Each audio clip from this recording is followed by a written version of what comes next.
കുറേ നാളായി കേക്കിൻ്റെ വീഡിയോസൊക്കെ ഇട്ടിട്ട് കേക്കിൻ്റെ വീഡിയോ എല്ലാം എടുക്കുന്നുണ്ട്. പക്ഷേ എഡിറ്റ് ചെയ്യാനും വോയിസ് ഓവർ കൊടുക്കാനും വല്ലാത്തൊരു മടിയായിരുന്നു കേട്ടോ. എന്താണെന്നറിയില്ല, ഇത്രയും ഗ്യാപ്പ് വന്നതുകൊണ്ടാണെന്ന് തോന്നുന്നു. വോയിസ് ഓവർ ഒന്നും കൊടുത്തിട്ട് ഒട്ടും അങ്ങോട്ട് ശരിയാവുന്നില്ലായിരുന്നു. പഴയ ആ ഒരു ഫ്ലോയോ കാര്യങ്ങളോ ഒന്നും കിട്ടുന്നില്ല. അങ്ങനെ ഇരുന്നപ്പോഴാട്ടോ വൈഷ്ണവി എനിക്ക് മെസ്സേജ് ഇടുന്നത്, ചേച്ചി എൻ്റെ കേക്കിൻ്റെ വീഡിയോ ഇതുവരെ കണ്ടില്ലല്ലോ എന്ന്. ശരിയാണ്, വീഡിയോ ഒക്കെ എടുത്തിട്ട് എഡിറ്റ് ചെയ്ത് നേരത്തെ ഇട്ടിട്ടുണ്ടായിരുന്നു. പക്ഷേ വോയിസ് ഓവർ കൊടുക്കാനുള്ള മടി കാരണം കേട്ടോ അങ്ങ് താമസിച്ചു പോയത്. അപ്പോൾ വൈഷ്ണവി എനിക്ക് 2 കേക്കിന് ഓർഡർ വന്നിട്ടുണ്ടായിരുന്നു. കുഞ്ഞിൻ്റെ ഫസ്റ്റ് ബർത്ത്ഡേക്ക് വേണ്ടി തന്നൊരു ഓർഡർ ആയിരുന്നു കേട്ടോ. കേക്ക് എങ്ങനെ വേണം എന്നുള്ളത് ആൾ ആദ്യമേ തന്നെ പറഞ്ഞതുകൊണ്ട് നമുക്ക് വലിയ ടെൻഷനോ കാര്യങ്ങളോ ഒന്നും ഇല്ലായിരുന്നു. 2 കേക്കും സ്ക്വയർ കേക്ക് ആയിരുന്നു കേട്ടോ.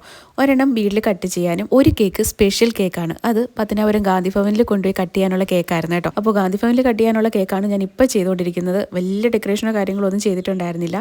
എങ്കിലും കാണാൻ കുറച്ച് ലുക്കാവുന്ന രീതിയിൽ കേക്ക് ചെയ്തിട്ടുണ്ടായിരുന്നു കേട്ടോ. എന്നും കേക്കിൽ എഴുതുന്നത് പോലെ അല്ല കേട്ടോ, ഈ ഒരു കേക്കിൽ ഞാൻ എഴുതിയിട്ടുണ്ടായിരുന്നത് ഫുള്ള് ക്യാപിറ്റൽ ലെറ്ററിൽ ഫോണ്ട് രീതിയിലായിരുന്നു എഴുതിയിട്ടുണ്ടായിരുന്നത്. അങ്ങനെ ഈ ഒരു കേക്ക് കംപ്ലീറ്റ് ചെയ്ത് ഉടനെ അടുത്ത കേക്ക് ഞാൻ ചെയ്യാൻ വേണ്ടി എടുത്തിട്ടുണ്ടായിരുന്നു.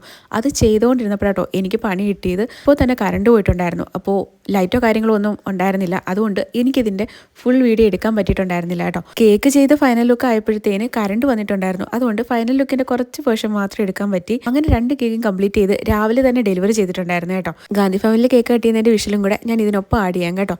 അപ്പോൾ വീഡിയോ ഇഷ്ടപ്പെട്ടിട്ടുണ്ടെങ്കിൽ ഉറപ്പായിട്ടും കമൻറ്റ് ചെയ്യാൻ മറക്കണ്ട. നമുക്കടുത്തൊരു അടിപൊളി വീഡിയോ ആയിട്ട് കാണാം. ടാറ്റാ.